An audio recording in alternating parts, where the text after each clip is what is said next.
আসসালামু আলাইকুম। RS news channel 24 বিডিতে আপনাদের স্বাগতম। সঙ্গে আছি আমি মোহাম্মদ রেজাউল হাওলাদার। প্রথমে আসি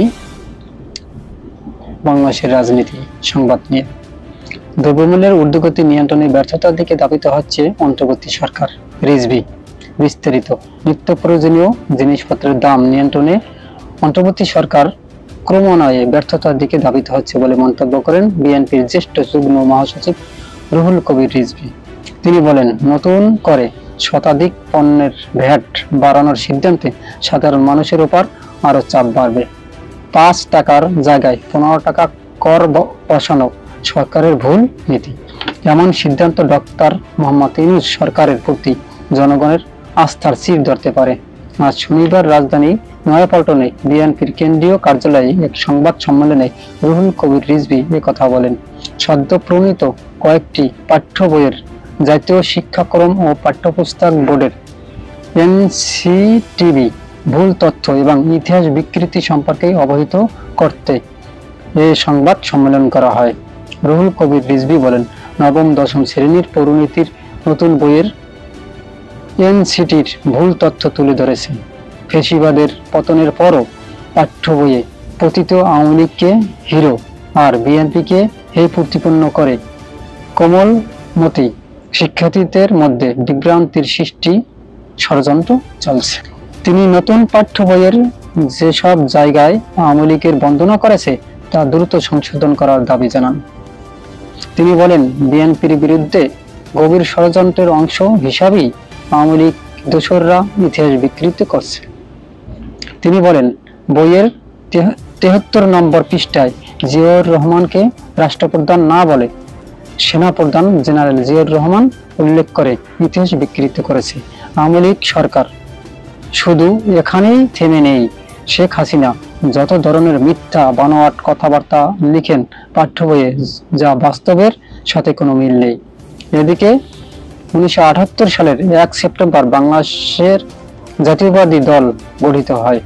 এবার রিজভী বলেন, দ্রব্যমূল্যের ঊর্ধ্বগতি নিয়ন্ত্রণের ব্যর্থতার দিকে ধাবিত হচ্ছে অন্তর্বর্তী সরকার।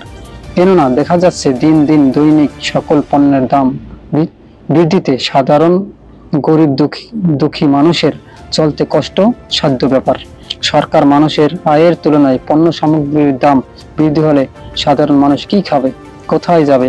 তাই বর্তমানে বিএনপি মনে করেছেন যত দ্রুত সম্ভব দেশের নির্বাচিত সরকার দরকার, তাহলে দেশের সব নিয়ন্ত্রণে আনা সম্ভব হবে বিএনপি মনে করছে, এবং বর্তমানে সরকারকে এই দিকে খেয়াল রাখা দরকার বলে তিনি উল্লেখ করে বলেন যে দৈনিক দ্রব্যমূল্যের যে দাম বৃদ্ধি পাচ্ছে তা সত্যি একটা আশঙ্কাজনক এবং জনগণ এই ব্যাপারে ক্ষেপে যাওয়ার আশঙ্কা রয়েছে।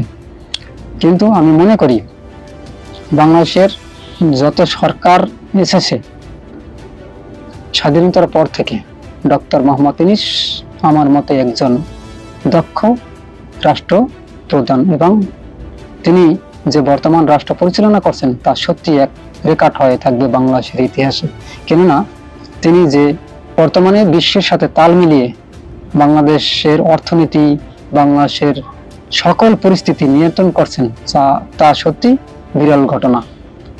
আজ পর্যন্ত এমন ভাবে কোনো রাষ্ট্রপ্রধান বা প্রধানমন্ত্রী রাষ্ট্র এভাবে সুষ্ঠুভাবে পরিচালনা করতে পারেনি। যদিও দুই এক জায়গায় বিশৃঙ্খলার সৃষ্টি হয়েছে, তা করেছে কারা? যারা পতিত সরকারের লোক তারা করেছে, এবং কিছু করেছে বিএনপির লোকজনও করেছে, চাঁদাবাজি, লুটপাট, এবং এরকমের কিছু কিছু ঘটনা হচ্ছে। এবং তারেক জিয়া এই ব্যাপারে সকল নেতাকর্মীর উদ্দেশ্যে ভাষণ দিয়েছেন যে সবাই যার যার সংযুক্ত হয়ে চলার, এবং যদি কোনো কেউ এরকম চাঁদাবাজি এবং দখলদারিত্বে অংশ নিয়ে তাদেরকে দল থেকে বহিষ্কার করবে। এমত অবস্থায় কিছুটা নিয়ন্ত্রণে আসা শুরু করেছে। কিন্তু আর বাংলাদেশের সীমান্তে যে উত্তেজনা সৃষ্টি হয়েছে তা করেছে ভারতেরা। বারবার বাংলাদেশকে উত্তপ্ত করার জন্য ভারতে সীমান্তে এবং বাংলাদেশের সীমান্তে একটা খারাপ পরিস্থিতি সৃষ্টি করার জন্য পায়তারা চালাচ্ছে। এটা হতেই পারে, কেননা তাদের যে সরকার ছিল তা পতন হয়ে গেছে, এই জন্য তারা এই ব্যাপারে এটা করতেই পারে, এটা মাইন্ডের কোনো ব্যাপার না। তবে বর্তমান সরকার অর্থাৎ ডক্টর মোহাম্মদ ইউনূস যেভাবে দেশ পরিচালনা করছে তা সত্যি অনেক গর্বের বিষয়, এবং রিজার্ভ ফান্ড ছাড়াই প্রায় 12,000 কোটি টাকা ঋণ দিয়েছে। আজ এ পর্যন্তই। আসসালামু আলাইকুম রহমতুল্লাহি ওয়া বারাকাতুহু।